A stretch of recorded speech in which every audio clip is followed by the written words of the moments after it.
My mother tried to steal my husband. History in the Kingdom of Morocco. My name is Salma. I'm 28 years old and I was born in Marrakech, a city full of colors, scents, and life. Since I was a child, I grew up surrounded by the sounds of the market, the call to prayer, and the warmth of the Atlas Mountains. My father died when I was only 7. That day changed my world forever. From then on, it was just my mother, Nadia, and me. She was a strong and beautiful woman, but also ambitious. She didn't believe in love. She said that money was the only thing that could give you security. Salma, love doesn't pay the bills, she used to tell me.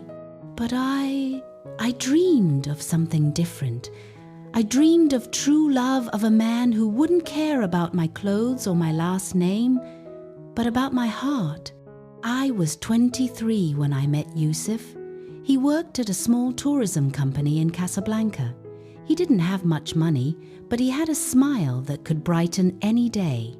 He was honest, hard-working, and above all, pure-hearted. We fell in love slowly. Afternoons by the Corniche, walks through the souk. Everything was simple, but it was real. When he asked me to marry him, I felt like my life finally made sense. Our wedding was small, held in my aunt's courtyard, with hanging lights and the sound of an oud in the background.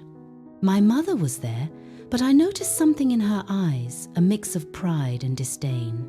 At first, Nadia didn't accept Yusuf. He has nothing, my daughter. He can't give you the life you deserve. I just smiled and said, the only thing I want, mother, is love. With time, she seemed to change. She started visiting us more often. She brought sweets, fruits, and spoke kindly to Yusuf. I felt happy.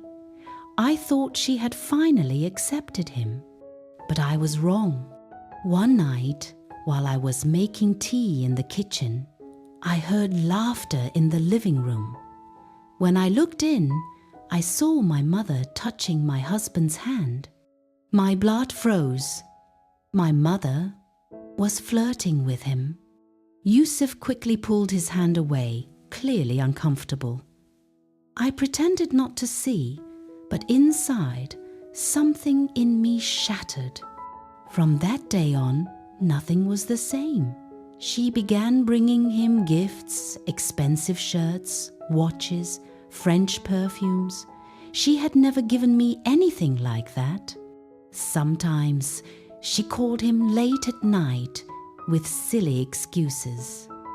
Yusuf always showed me his phone, but by then, the poison had already entered my heart.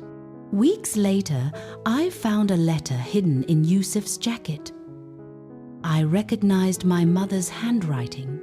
It said, "Leave her, Yusuf. Be mine. I'll make you rich. I'll give you a life she could never offer." My hands trembled. I went to confront him and showed him the letter. He read it and looked at me with tears in his eyes. "Salma, I didn't answer. Not once. I only love you." And I believed him because I saw the truth in his eyes. But when my mother found out that I knew, she went crazy. "You're a fool, Salma. He's only with you because he's weak. He doesn't love you." Her voice rose, her face twisted. That wasn't the mother I knew. It was a woman consumed by envy. A few days later, I saw her leave the house early in the morning.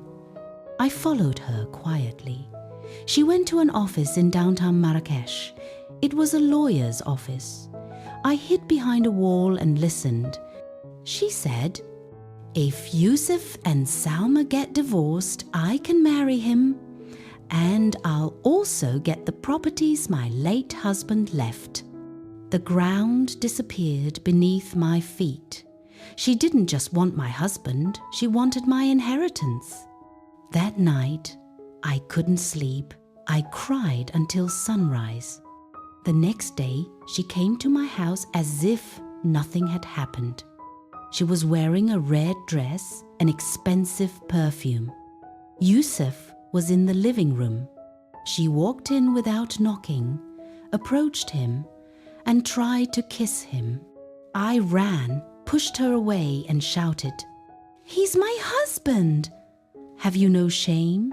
She slapped me so hard that I fell to the ground. My eyes filled with tears, but I stood up and said, "You'll never win, Mother."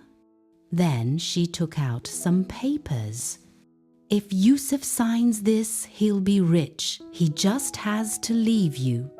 But Yusuf looked at her firmly and said, "I don't want your money. I don't want your power. I love your daughter." Then he tore the papers into pieces right in front of her.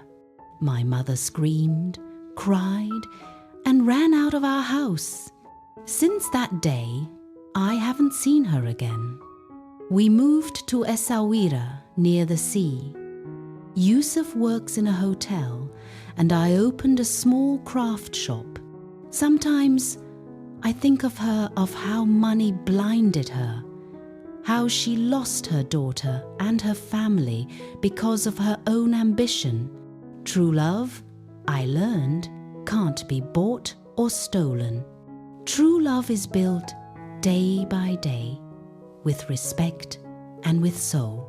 If you enjoyed this video and want to continue learning with more content like this, subscribe to the channel, activate the notification bell so you don't miss the next one, and don't forget to give it a like and share it with your friends.